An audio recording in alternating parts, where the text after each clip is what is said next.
This is Dr. David Schein, and welcome to Business Law 101. One of the classic icons of the legal system is Lady Justice. She has the scales of justice in her hand. And of course, the side that wins should be the low side, the side that has more evidence and more support on their side. That's the idea of the scales of justice. And I'll talk some more about that next week.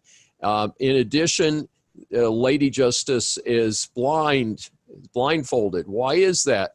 Because she is supposed to be neutral. She's not supposed to look and say, well, gee, we've got this person and we like them better than the other person, so we're going to rule in favor of Vanessa instead of Alicia. So if the Lady Justice can't see who she's administering, she's more liable to give a fair decision here with the scales of justice. So just a little observation on that. And so we're going to look at some of the things, but one of the things is there's a lot in the law that involves the federal government, and it's been very politicized in the media. So the immigration laws are something that Congress is supposed to put together, but the president is in charge of enforcing the laws that Congress passes. But there are a variety of powers that the president has. So we're going to talk a little bit more about how that balance comes together. But unfortunately, this has become a very political football, and it's unfortunate because it shouldn't be. It should be the law should be the law.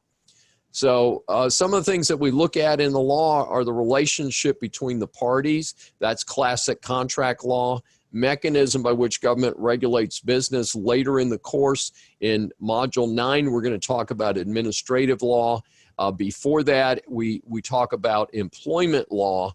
In employment law does provide, has a heavy relationship with the government. That is my personal legal area, is employment law. I work with about 100 small businesses. I also do seminars for industry groups to try and help them be more careful and to administer their employment function in a more legally compliant manner. And so if you know what the law is, you know how contracts are written, you know how the administrative system works, then you can be more successful in business and you be more successful as a consumer.